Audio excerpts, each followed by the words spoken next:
Hey everyone, Scott Hansen here from NFL Red Zone. I hope you're checking out 1 hour of 5 Yard Rush, one of the best podcasts on NFL football in the UK. Yo, Rush Nation, what is poppin'? Who are these two guys, I hear you ask? Well, we know it's been a hot minute. We took the month of, to be honest, I don't even know where we are right now, February. We took February off with Murf taking some time to see some family and just getting the bookends back on the shelf after a collapsing period. We've taken some time to ourselves. We're back. I'm not entirely sure what's happened. My free agency has done wild stuff in compared to other years, right? This feels crazy. I think last year's was more insane. I feel like the tampering period seemed to creep up a bit earlier this year. And so as a result, it kind of, we had a lot of splashes early, but actually since the start of the league year, it has been a bit quiet. There hasn't been sort of a big marquee deal. You know, last year we were talking about Kirk Cousins and that ridiculous deal that he got. And, you know, there were a lot of really, really big deals that happened. We had Saquon, we had all those running backs moving around. We had a lot of change. I feel like this time round, quite a good bit of the talent either stand pat or, you know, there wasn't those major marquee kind of signings, I feel. It's been a couple, and there's certainly the trades have, I would say, have probably been more interesting.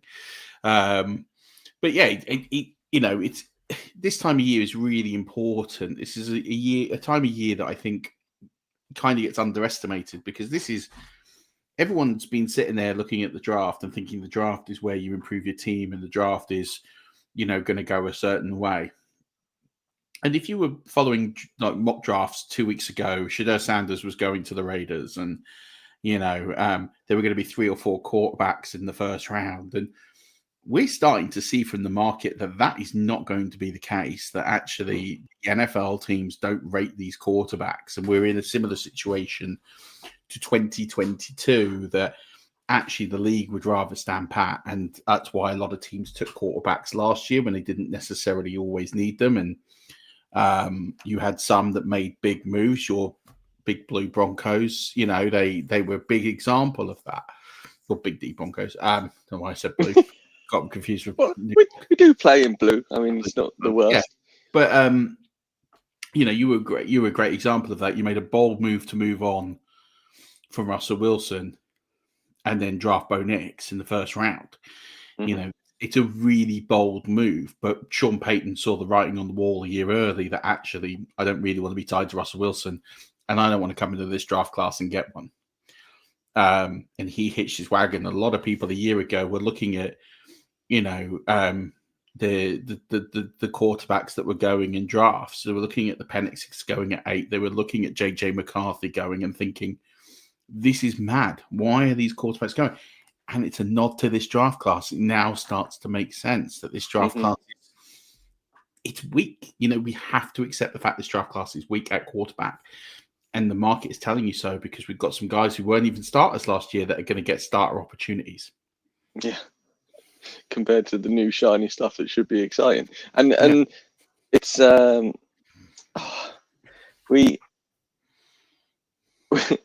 look at these mock drafts and you think, well, that player is going to be destined for there. You know, this is locked in, and we're going to see a running back taken here. And like last year, we didn't know Detroit were going to go mental and draft Gibbs pretty early.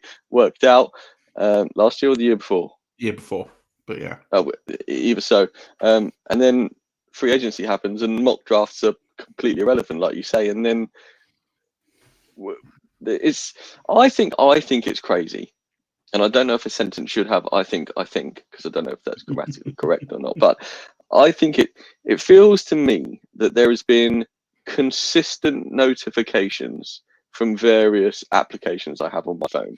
Yeah. Throughout the last, I don't know, 5 days, 6 days. And maybe to me, that's why it's just felt wild. And we are very much recency biased as well. You know, I had forgotten Saquon had gone last year, and then they go and give Darius Slayton basically the same money this year. Yeah, which is wild, right? I think you have to. Yeah, recency bias always plays a thought of it, and it's the excitement of it, right? We've been looking forward to this for a while. I'm going to get to Mace's question because I think it's a really good one. He's asked, do you think after this offseason, NFL teams will look towards quarterbacks who play in college longer opposed to those that don't? I don't. I think they're going to have to accept the fact. So I think one of the things that Mace is pointing to is that NFL teams were always looking for breakout quarterback stars who were going to go to, you know, they were ready to come into the pros, and there was no advantage to staying in college. With NIL coming in, that has changed. So you will have players who can earn significant money and stay in college longer. Now, I think it's really hard to kind of gauge in terms of what that means and where's the balance between staying and taking the NIL money versus going into the NFL. I think quarterbacks will be a lot more calculated in not just their finances and where they think they're going to go in their draft stock, because I think that's going to be more than ever. If they're going to go in the first round, they're probably not going to stick around. But if there's a chance they fall out, they're probably going to stay. But also, they're probably looking at future classes, right, and thinking about market opportunity. So I think for me, Cam Ward is the perfect example of a market opportunity quarterback, because I actually think Cam Ward he's okay. I think he's great. I don't think he's bad. I think he's okay. He's being talked about as the 1 overall pick. Whether he goes 1, 2, or 3, he will go in the top 3 for 2 reasons. 1, because teams need a quarterback, and that will happen. And 2, because he's the only one that's even remotely good enough to be in that range. But if he was being drafted 12 months ago, he's a second-round pick.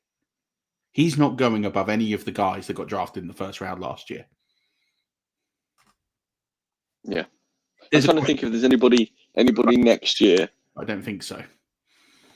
Yeah, I'm trying to think if there's anybody potentially coming next year that could have come this year and thinks, actually, I'm going to go one more and add a bit more NIL. But off the top of my head, and it's almost a reverse. I don't think there was anyone that came off the back of a really strong year. I think it was quite a weak year in college in terms of quarterbacks. I'm trying to think myself. It doesn't immediately stand out to me as there's an immediate answer to that. I think Carson Beck was probably the only one, and I don't think he's coming off a particularly good year, and I don't think he's going to be drafted particularly high next year if he chooses to declare for the draft anyway. I don't think there's that many. And so I think, to go back to Mace's question around, do I think after the off-season NFL teams will look towards quarterbacks who play in college younger? Yeah, because I think that some will stay. But actually, quarterback is the position that is the life-changing money. Whereas you look at some of the other positions in the NFL, running back, for example, tight end, you look at some of those defensive positions, defensive tackle, outside linebacker that's not an edge rusher, for example. You look at those kind of positions, they don't get the kind of money.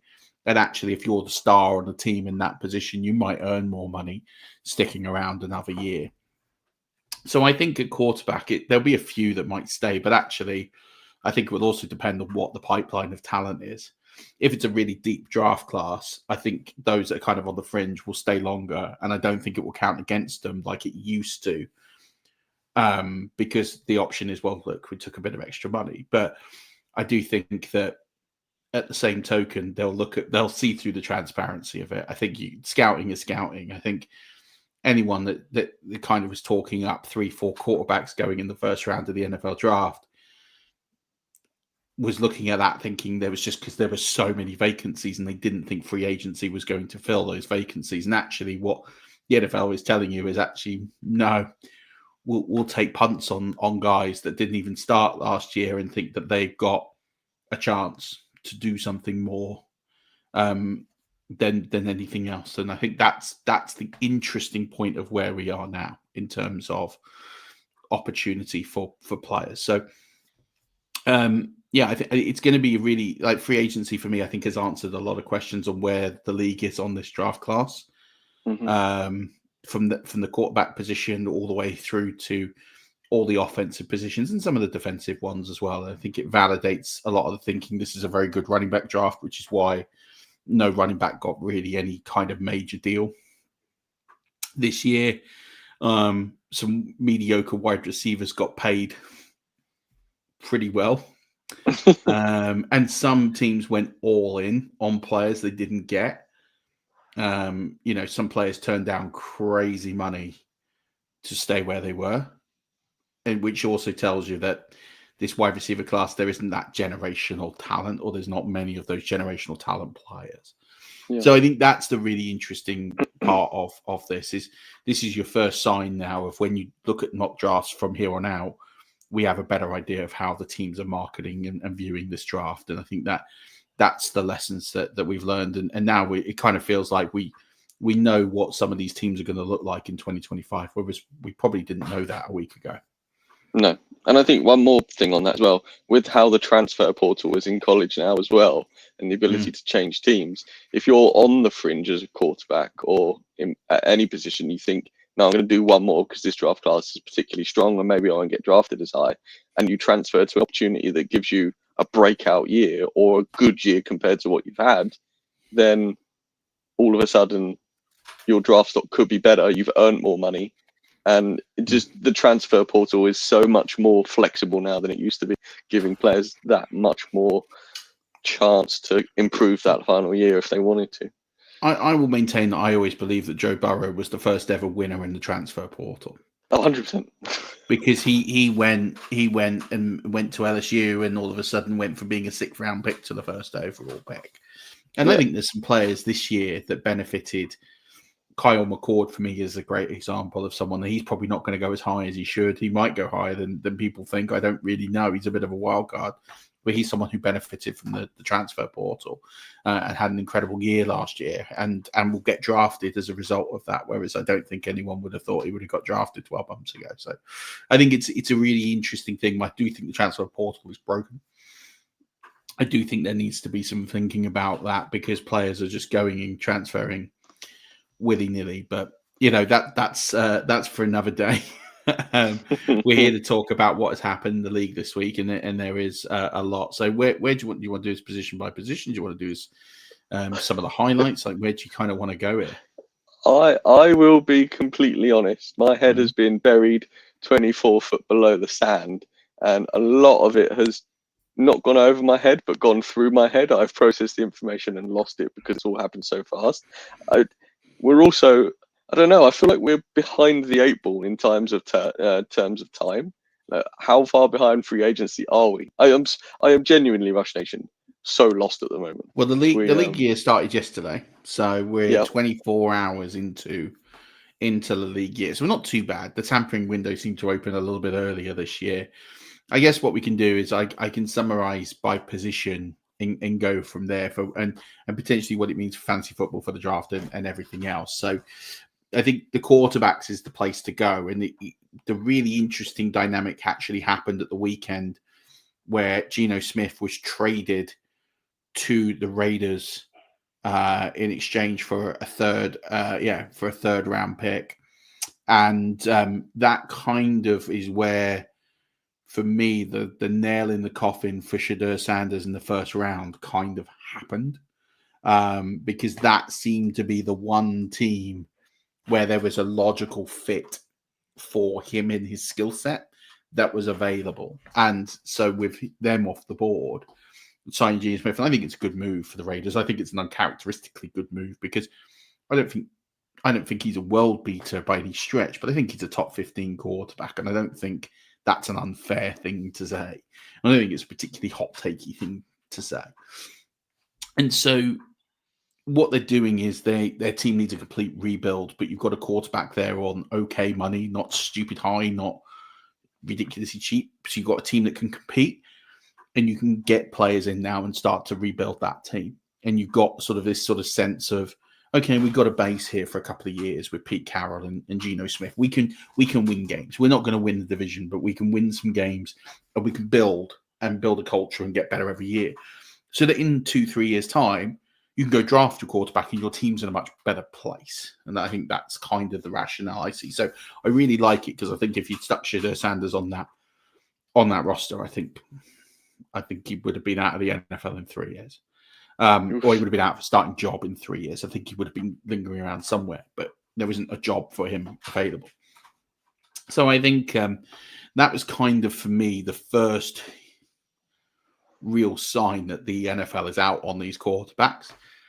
And then Seattle decided to sign Sam Darnold as the replacement to Geno Smith, which I also like. He's younger than Geno. He's on similar money to Geno. He's come off a pretty good year with the Vikings. And yes, they've sort of got rid of the Seahawks. They got rid of DK Metcalf to the Steelers for a second-round pick.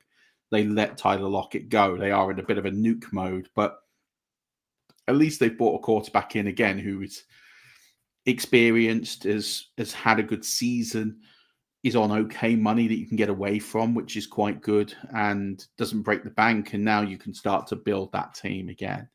And again, they could have taken a quarterback at 18, but they're not. They've signed Sam Darnold. That's another sign that there is just not a lot in play here for quarterbacks in the draft this year. So you've taken the Raiders off the board with the trade, and then that opened up the Seahawks. They are off the board in need of a quarterback. And another team that was needing of a quarterback that now no longer needs one is the Jets, who signed Justin Fields to a particularly cheap deal, really. He was signed to a 2-year, $40 million deal with $30 million guaranteed, which is quite cheap for a quarterback. But I also would argue is very expensive for a man who didn't have a starting job at the end of last season. Yeah. So the Jets have done a very Jetsy thing where they've kind of just gambled on a flyer and have overpaid. But, you know, they it's not ridiculous in terms of NFL quarterback money, but we've got a guy who, you know, he didn't do particularly well in Chicago. He got the opportunity to earn the starting job in Pittsburgh, and he started when there was an injury, but he didn't really set the world alight, and he kind of didn't really win that competition, and Russ beat him out. And so he's coming to the Jets as the guy, but not really with any sense of strong candidacy for that role, I guess, other than the fact he's the guy on the roster. Because, of course, they have released Aaron Rodgers now. So that makes it interesting in the sense of they've decided to punt on Justin Fields, and they can get away from that quite quickly, right? It's not like they're tied to Justin Fields for the next 3 years. So they can get away from it, but that tells me everything of, we're not going to get a quarterback we want in this draft, so we better go and get someone. And they would rather, you know, hitch their wagon to Justin Fields for a season or two and gamble again in the next draft than go someone high in this draft. And they might take someone late in this draft. There's some really good quarterbacks in that sort of mid-round, like that 4th to 6th round range. I think there's about 3 or 4 guys that, if it breaks right for them, could happen, and it could actually do okay. But I think they've still got Jordan Travis on their roster. Yeah, I mean, I don't know what they think of him, but he came off a really good season at FSU and then blew out his ACL. And that's hard to recover from. Yeah, it was ACL. But you know, stranger things have happened. It would be a real Jetsy thing for him to be on the roster, sign Justin Fields, and halfway through the season, this kid gets shot because Fields is average. And if they don't draft anyone else, then it's an absolutely great place to be. Yeah, okay, I will caveat that. But when I say they're not going to draft anyone, I just mean they're not going to draft anyone in the first round. Yeah, I think there's some room here to take a guy in the 4th round. There's about 3 or 4 quarterbacks I think you could take a flyer on, who I think are better than some of the options at the top of the board, if I'm being brutally honest. So, and I like the value that you get. So, what that's left us with in terms of teams needing a quarterback, and this is where the current state of play is you've got effectively the top 3 teams in the draft are the 3 that need a quarterback. The other quarterback signing where I didn't talk about was Daniel Jones has gone to Indianapolis to compete with Anthony Richardson for the starting job there. And that's a straight competition, which is just, yeah, I mean, it's not a big surprise. I'm a Florida fan, and I could have told you that Anthony Richardson was not geared for the NFL yet. And but we did. We told you. We did. And yet here we are. They've signed Daniel Jones to compete with him. That tells you everything you need to know. So, I think for me, that where we are now is there's 3 teams that need a quarterback, and they're picking 1, 2, and 3 in the draft. But, and the Steelers. The Steelers are the other team. Now, the big fish out there in relative naming terms is Aaron Rodgers.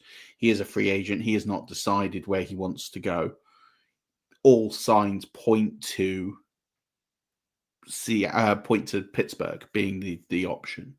Now, that hasn't happened. It's not declared. It's not signed. But assuming that is what happens, then you have got Russell Wilson will then potentially go to either the Browns or the Giants as the other name out there. This is so messy. I hate it. It is, but there's also, we're really thinning the herd here in terms of, and the Browns, by the way, bought in Kenny Pickett from a trade from the Eagles at the weekend. They have brought in somebody to come in and potentially compete with Deshaun Watson, and they still have Deshaun Watson, although he's injured or whatever he is doing on that roster. So they might sign someone. They might sign Russ. They might just go with Pickett. They might draft Cam Ward. We don't really know at this stage. But the thing is that this herd is getting thinned. I would say that New York and Pittsburgh will sign quarterbacks, and they will go Aaron Rodgers and Russell Wilson. I guess we'll just wait for what that order is. But I think those 2 teams will get those 2 quarterbacks. I think Rodgers will go to the Steelers, and I think Wilson will go to New York. And then you're looking at 2 teams on the board. And I'd be honest with you, it would not shock me if Tennessee pass on Cam Ward and just stick with, and stick with what they've got for another year. In Will Levis, which isn't great, but you're picking 1 overall. You're not great anyway. So why not pick other players? Do I think Cam Ward is a franchise quarterback? No. Do I think he's worthy of being picking 1 overall? No. Do I think he can start in year 1 at some point? Maybe, but I don't think he's great. I think he's okay, and I think the prudent thing would be to pass at 1. Now, the Browns are in a bit of a different situation where they actually have some good pieces on their team. They signed Myles Garrett to the largest contract of any player outside the quarterback position in NFL history, $40 million a year. They've got some pieces they could be competitive with a decent quarterback, so they could go into a decent spot there. Murky. Yeah. I've done this thing. So I mentioned to Murf a little while ago that I've started. For those of you that have been with us for 4 years now, Murf and I, you may remember that we wrote the playbook. When was that? 3 years ago now? 4 years ago. 5 years ago. Five four years was the first one. 5 years, and then we followed it up with the next year we wrote a playbook. And last year my rookie drafting wasn't great because I hadn't done much research, and I thought to myself, I'm going to use my lunch break at work to write about players for a personal, just for me doing research. I wanted to write about them again, and I've decided this year that my writing style is going to be supremely positive about everybody.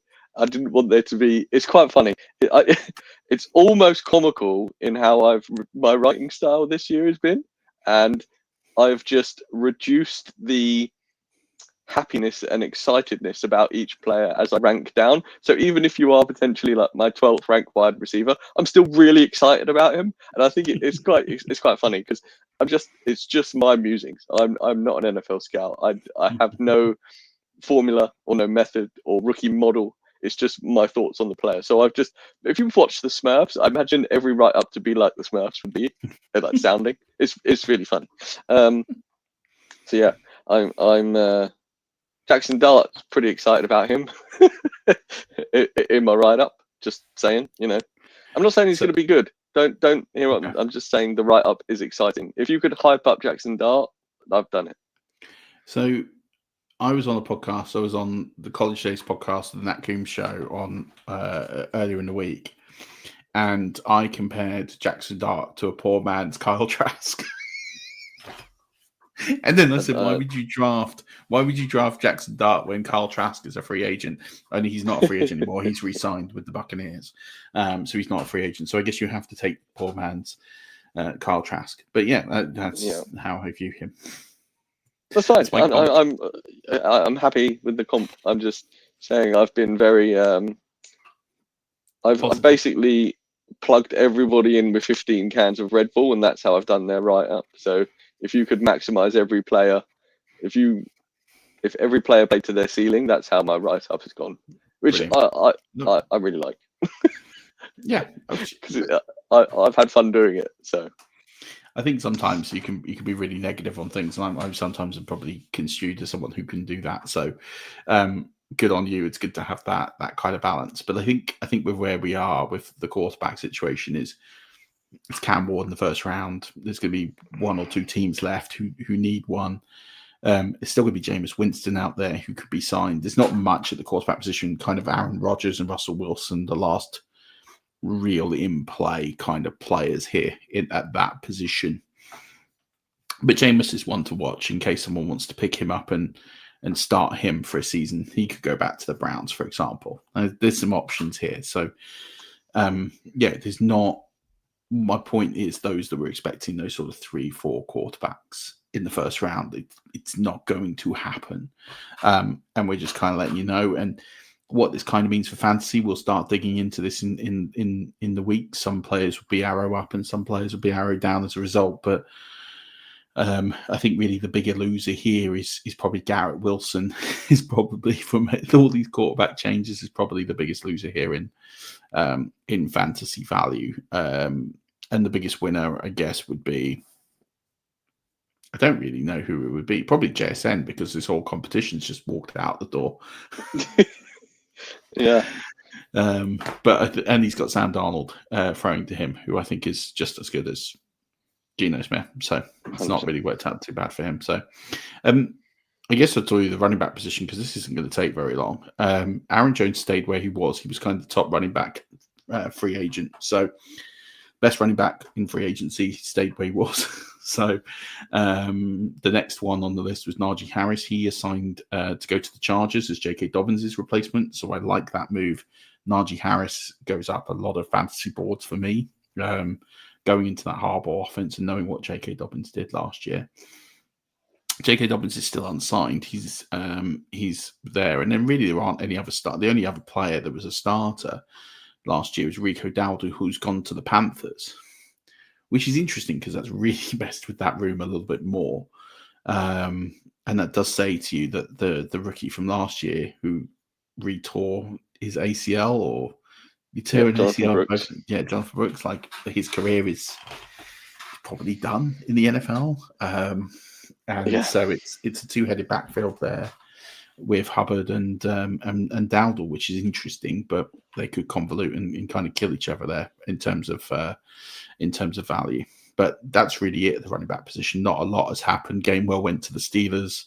Nick Chubb's still out there, but clearly he's kind of towards the end of his career, so there isn't a lot out there for those sort of running back needy teams. There was a good moment in free agency where someone broke that the Buccaneers had signed Samaje Perine to a 3-year, $22 million deal. And the GM had to come out and say, no, we didn't. That even came up on Sleeper. Like Sleeper published that as a signing. Yeah, they published that. And what happened was that the Buccaneers had re-signed their left guard on a 3-year, $22 million deal, and they're represented by the same agency. So it's just a clerical error. Someone took the contract of the left guard and thought it was some RGP Ryan. And then I thought, surely someone has since checked that the Buccaneers have Rashad White, they have Bucky Irving, and they have Sean the guy Tucker. from Syracuse. Yeah. Well done. Yeah, but they're going to go and spend 22 million of cap they don't have on a fourth running back. Just in case. Just in case. So that was interesting. That was kind of the most fun at the running back position. It's not too much there. Which takes us to your favourite position, the wide receivers. Were there any kind of deals that kind of caught your eye? I am absolutely flabbergasted that the LA Rams would want Devontae Adams over Cooper Kupp. Yeah. This could well be a moment where we don't disagree. You tell me I'm wrong and give me some sort of stat that makes me feel that I am then wrong. But why? Why would you get rid of a guy who's been in the building and is like, well, money. Oh, Mason's pointing out one. We forgot Javonte Williams, your guy in Dallas at running not back. anymore. No. Um, I think there's closer hope for him if he stays fit, Mace, because he's healthy. Like, if he can stay healthy, he's got no competition for touches, but we'll have to see what happens. yeah. But yeah, I mean, I think it was all to do with money. Cooper Kupp's contract was huge. They had to get out of it. Injuries and things, it's kind of taken its toll.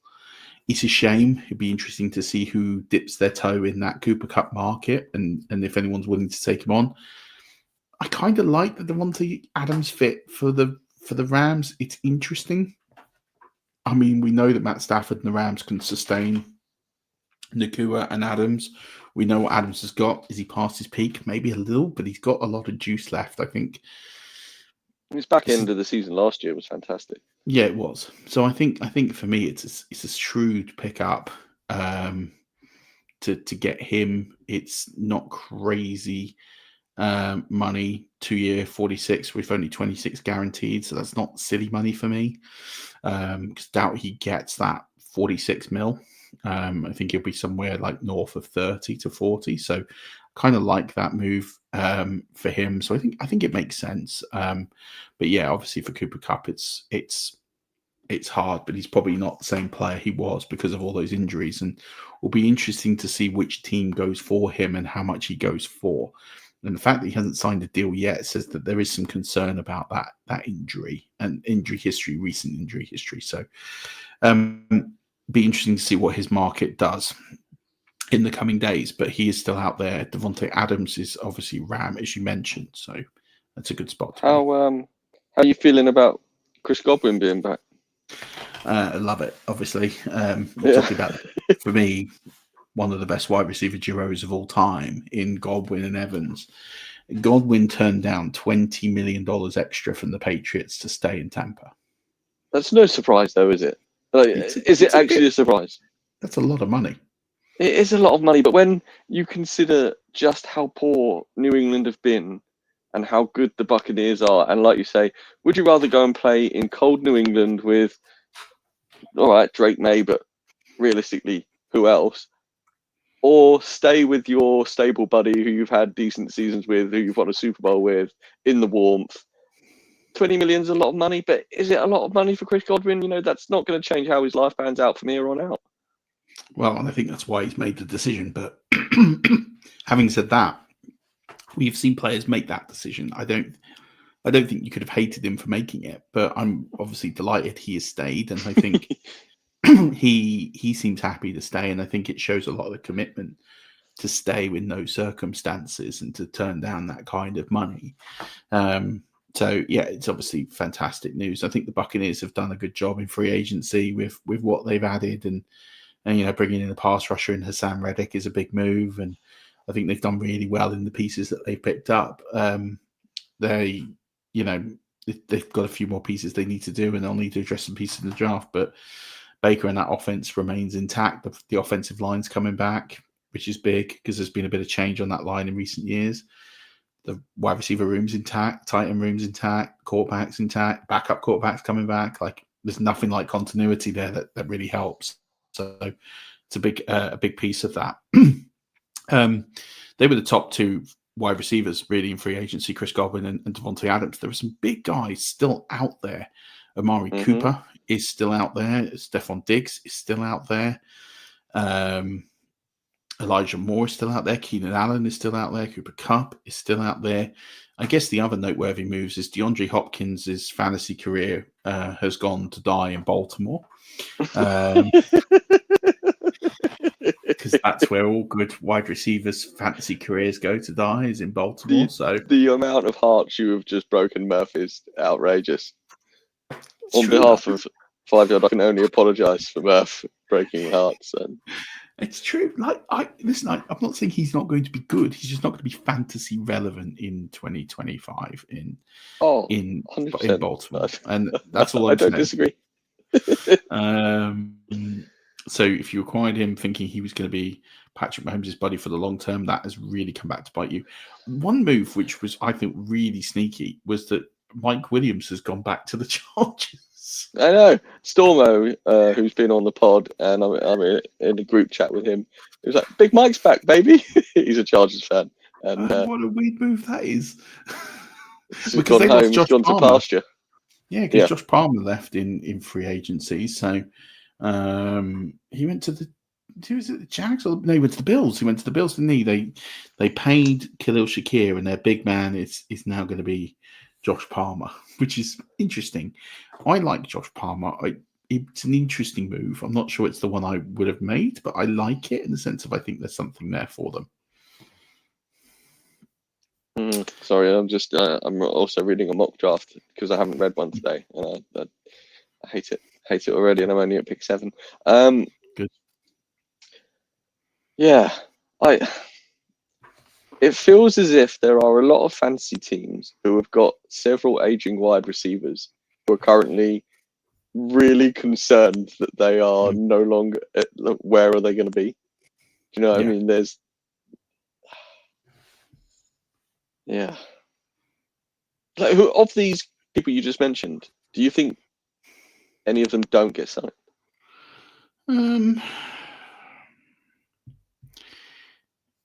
I think Diggs will go back to Houston. I think it was an ACL injury that kind of derailed this season. I think he'll go back there. I think that will happen. Cooper, I think, is too big a name for someone not to dip their toe in the water. So I think he will get signed. I don't know where he goes is the question. I don't know who is needing a Amari Cooper in this world. Who needs an Amari Cooper? The one I think is in trouble is Keenan Allen. I think Keenan Allen is going to find it difficult to find a team this year. Didn't look particularly good on the Bears. He didn't really make a big impact. And you've got a player who's going into their age 34 season. Is there much juice in that tank? I would say that if you're a team in need of a bit of experience, I think he's a good person to bring in. I think the Patriots here haven't really made a significant move at wide receiver. So I think that's one to kind of watch. I think they could do something splashy because they've got all the cap money in the world to spend. They've got so much cap money that they can spend that they could go out there and go and acquire some. They could go and acquire some players here, which they have been. I mean, they've acquired a lot of players already, especially getting Robert Spillane. That was a huge signing for them. And I know they signed Matt Collins, but he's not really the guy. He's going to be the. So I know they've drafted a lot of wide receivers, but I think if you draft a lot of young wide receivers, you've got a young wide receiver room, having a Keenan Allen there kind of makes some sense. But if they don't do it, I can't see another case. Or Cooper Kupp, for example, I can't see a case for Keenan Allen if he doesn't end up somewhere like that. Especially as the cap is getting tight. Like, he'd have to go and wheel out for like league minimum. And I just don't see Keenan Allen wanting to go and play for $2 million a year. I just don't kind of Excuse me. see it. So the window is closing on him getting some decent money. So I think that's where we kind of are. So it's going to be some shaking up over the next few days in terms of how the rest of these offensive positions get filled, and then we know where teams are going to be really surgical in their attack in the draft. But yeah, there's a few big names still out there, wide receiver, that we'll see in the coming days, and it'll be interesting to see what they do. So the weird ones for me were like the Darius Slayton's getting the same money as 36 million, which is just crazy money. Bang average player too. Yeah, absolutely. I thought that was a crazy deal. De'Ami Brown to the Jags, 1 year, 10 million deal. Didn't get that at all. I'd rather have had someone else. I thought that was a strange one. He basically had 2 good weeks in the postseason, and then that was it. Then he got paid, so it's great. Fair play to him. He's done the Bashar Perriman, turn up for 2 weeks a year, get paid big money, and then do nothing for the rest of the year. The tight end free agency market was very, very thin. The big players were Gesicki, Juwan Johnson. They re-signed with their teams, but there was one name that got away in free agency, in Evan Ingram. And how do you feel about him signing for Denver Stocks? Big fan, big fan of this move. When I saw he came up to Denver for a what do they call it? Interview? A visit. No, a visit. He came up for a visit and left without a deal. I was like, oh man, I think that's a really good piece we could add to give Bo Nix a young veteran tight end with explosive capabilities like we saw at Jacksonville. And then I was bummed, and then I saw he was at the Chargers. Like, oh, well, they got a shiny new stadium. Good chance they go there. They treat their tight ends well. Didn't go there, and he came back and signed a deal with us. So I was like, absolutely brilliant. Loved it. I think, as a Denver fan, I know I was very negative about the Russell Wilson signing, and I was right to be. And I think I wasn't entirely sure on Bo Nix because I thought there's a good chance we get the Auburn Bo Nix, not the Oregon Bo Nix. And the way he's transitioned into the NFL has been really good. You know, I was never expecting Super Bowl quarterback from Bo Nix, but his understanding of Sean Payton's playbook is fantastic, considering it's quite a difficult thing to concept. And the way we've gone back to the typical Denver of, you know, when we're good, our defense is elite. Adding Greenlaw and Tuafunga, and definitely got that wrong. Sorry, safety. Yeah. And I mean, both of them have injury concerns, but Dre Greenlaw's one of the best linebackers in the league when he's fit, I think. And there you go. Yeah. Come on, Mace, my guy. Mace. Yeah, definitely. I definitely think Denver's Steve has won free agency. Like as you said, the names that they signed. And not only that, you know, we've been really good with. We kept. Who did we keep? We kept an offensive lineman. We re-signed him, which is great news. Courtland Sutton showed last year for the first time that he is a top-tier wide receiver. Running back, I don't know what happens at running back now. I'm concerned. I think you draft one. There's enough in the draft. It's not a bad place. Yes. I saw a mock draft last week where Ashton Genty fell to the Denver Broncos, and I thought that must have been written by somebody who's a Denver Broncos fan, because there's no way he falls that far. If he does, I'm all in. Sign me up. Thanks very much. But I just think the addition of a tight end to go along with Courtland Sutton, Troy Franklin had a pretty decent end to the season. I think we need one more decent piece on wide out, and I've seen a lot of Matthew Golden. Yeah. Are you telling me that the signing of Trent Sherfield doesn't excite you at wide receiver? I'm not in line to get his number, if I'm honest. Okay.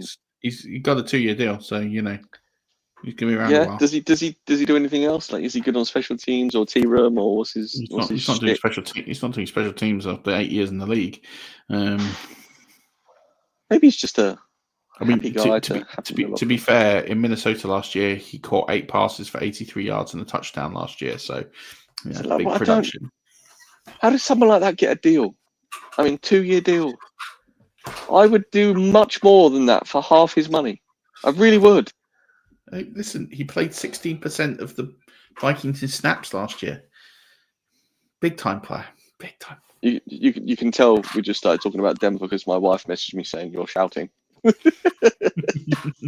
I'm really not. If I came across loud, it's just excitement. I'm really sorry, but I would be I'd be excited too if we had Trent Sherfield on our team. See, that is the linchpin for next year's succession plan. We're gonna Sherfield our way to hopefully a positive record. That's it. But there's still a lot more. A lot more to go in free agency, but yeah, there is. We haven't mentioned the punter swap where Denver's punter is now a Buccaneer, so keeping it in house, which is annoying. You're welcome. No. Well, yeah, I mean that was good. Also, there was an actual sort of really interesting free agency swap, which you don't see very often, where KJ Britt signed for the Dolphins, and at the same time, the Buccaneers announced they had signed Anthony Walker from the Dolphins. So the Buccaneers and the Dolphins effectively traded or swapped linebackers in free agency, and they announced the deals at the same time because it was signed by the same people in agency and teams. Like a non-trade trade free agency deal. Yeah, I like that. You're right. That hasn't happened often. No, so KJ Britt, who I think the Bucks drafted, and I think I can't remember, 5th or 6th round, I think, from Auburn. He goes to the Dolphins, and we get Anthony Walker, had an incredible year in 2020, I think, with the Colts, and went in free agency to the Browns. It never quite panned out after his big money move, but yeah, I think it's an interesting move for everyone. But yeah, Bucks got a punter because we were the worst punting team in football after we let go Jake Kamada, and I have a Jake Kamada jersey, so that really sucked. Yeah, I think it's interesting to. Yeah, I mean, there's so many free agency moves still to happen. And I think over the coming days, we'll break this down a bit more. But obviously, the big one that we haven't even talked about, some of the big pay extensions that happened, like Josh Allen getting paid, and you mentioned Myles Garrett. So, yeah, the league has been sort of crazy in the last week or so. But actually, the movement, there haven't been loads of big moves, but there's some dominoes still to fall. And we'll be back next week to talk about all of that as we've got a bit more clarity on the rest of the positions, and then we can start to look forward to the draft and start to analyze some of these rookies and what the fantasy impact will be, because I think this year is a big one for running backs and the fantasy implications of those players coming in. And there are some good wide receivers coming in, like Golden you mentioned, who I think our listeners will want to know about. So if you've got any questions about things you want to know about prospects coming into the draft, or what if you want some takes on free agency or ask any questions, then put them in on the Twitterverse at 5 Yard Rush, and we'll start answering some of them next week for sure. How exciting. Well, I've currently written 39 players. So I've done a little bit, I might be, although it's very positive and in a happy way. So Murph's going to hate all of it because it's probably all. I'm just only interested in one dude, and that's Kyle McCord. Let's go. I haven't even written about Kyle McCord. He's my QB2 in this class, and you haven't written about him. Great. Okay. Let's go, Kyle. But you just, I find it so difficult to write about a quarterback that's going to get drafted in the 4th round and just be irrelevant for fantasy. The only reason he's getting drafted in the 4th round because people are idiots. He is a better quarterback than Jalen Milroe. He's a better quarterback than Shadur Sanders. He's a better quarterback than Jackson Dart. He's a better quarterback than Quinn Ewers. If people can't see that, then Quinn Ewers isn't even in this class. Yeah, he is. I mean, he shouldn't be because he's terrible, but he is in this class. No, you're right. He is. Sorry, I was thinking of Manning. Hang on. No. Yeah, no. Quinn Ewers. Man, he was a prospect. Oh yeah, he was a prospect. He still technically is a prospect, apparently, but that is a man who is going to get drafted on name and name alone because, boy, is he poor. Yeah. I mean, the best thing he did was going to Ohio State and get himself $1 million in a car deal was NIL and then move into Texas. He set himself up. Would you like to? The title for my Shedeur Sanders, I've given them all titles, whether they end up having titles or not is another thing. And the title is Shedeur Sanders, the talented hesitator. Yeah, okay. I mean, I really applaud Shedeur Sanders for getting the absolute maximum out of his talent. That's the positive I'm going to give you. Is I think I have to respect someone that literally has got everything, every single drop of what they can out of their talent. Because he has, for me, he hasn't got anything more to give, but he is a fairly inadequate quarterback in the NFL level. Yeah. You are going to hate my write-ups this year, I've decided. You are going to... Well, no, I won't. You're going to want absolutely nothing to do with me after you read my... The one I'm most interested in reading is Jalen Milroe. Hang on. Jackson Dart. Jalen Milroe. Hang on. Okay. Milroe. He hasn't got a title. All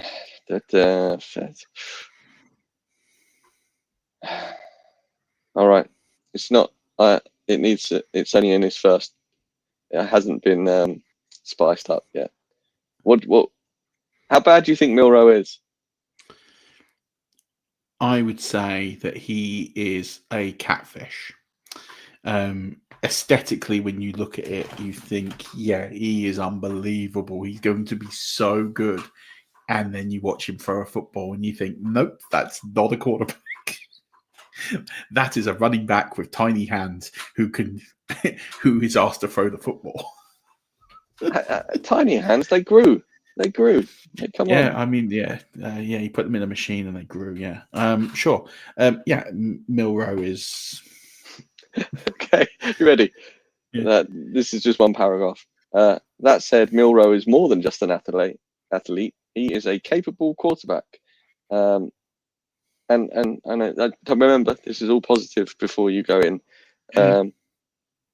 I said his arm talent gives him the tools to operate in a diverse defensive system. Still, there are times when his accuracy and timing are inconsistent, especially when throwing under duress. This is an area where additional coaching and development will be critical.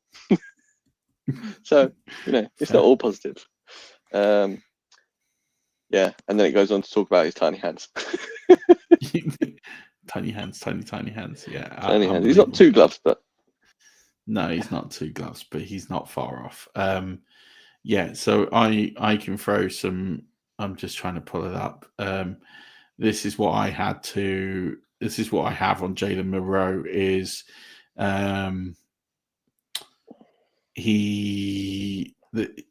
obviously rushed for a lot of touchdowns, 20 last season, 94 design runs. I put Milroe's passing production makes him a project and could prevent him from a sustained run as a starting NFL quarterback.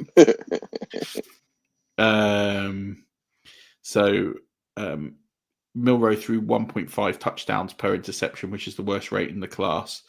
Over his final 9 games, he threw 6 touchdowns and 10 interceptions, and he comes into the league with a 20th percentile passing grade.